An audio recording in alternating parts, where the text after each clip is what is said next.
സുഹൃത്തുക്കളെ, അമേരിക്കയില് ഒരു വീക്കെൻഡ് ഡിന്നർ എന്ന് പറഞ്ഞാൽ അത് ഒരു പ്രത്യേക സ്വഭാവമുള്ളതാണ്. അപ്പൊ നമ്മൾ ഇന്ന് ബീഫ് സ്റ്റേക്ക് ഉണ്ട്, പിന്നെ അതിനോടൊപ്പം തന്നെ ചീസ് ടൊമാറ്റോ ഇത് സലാഡ് ഉണ്ട്. പിന്നെ അതിലേക്ക് നമ്മൾ ഇന്ന് ഡിന്നറിന് റെഡി ആയിക്കൊണ്ടിരിക്കുകയാണ്. പിന്നെ നമ്മൾ ഉണ്ടാക്കുന്നത് സ്വീറ്റ് പൊട്ടറ്റോ എയർ ഫ്രയറിൽ വെച്ച് സ്വീറ്റ് പൊട്ടറ്റോ റെഡി ആയിക്കൊണ്ടിരിക്കുകയാണ്. നമ്മുടെ മധുരക്കഴിവ് എന്നൊക്കെ പറയുന്ന സാധനം വെന്തുകൊണ്ടിരിക്കുകയാണ്. പിന്നെ സ്റ്റേക്കിനുള്ള നമ്മുടെ അടുപ്പ് കത്തിച്ച് റെഡിയാക്കി വെച്ചിരിക്കുകയാണ്. അതിന് പ്രീ ഹീറ്റിംഗ് എന്ന് പറയും. അപ്പം അടുപ്പിൽ ചെറു തീയിലിങ്ങനെ അത് ആ സ്റ്റേക്ക് മാരിനേറ്റ് ചെയ്തുകൊണ്ടിരിക്കുകയാണ്. അതിനെ ഉപ്പും മുളകൊക്കെ തിരുമ്പി വെച്ചിരിക്കുകയാണ്. അപ്പം അത് റെഡി ആയിക്കൊണ്ടിരിക്കുന്നു.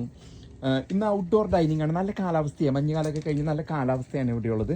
അത് കഴിഞ്ഞ് നമ്മളിവിടെ ഒരു ടബിൽ കുറച്ച് നേരം ഇരുന്ന് അല്പം ഡ്രിങ്ക്സ് ഒക്കെ അടിച്ച്, ഇതാണ് tub, hot tub, jacuzzi, Whirlpool എന്നൊക്കെ പറയുന്ന ടബാണ്.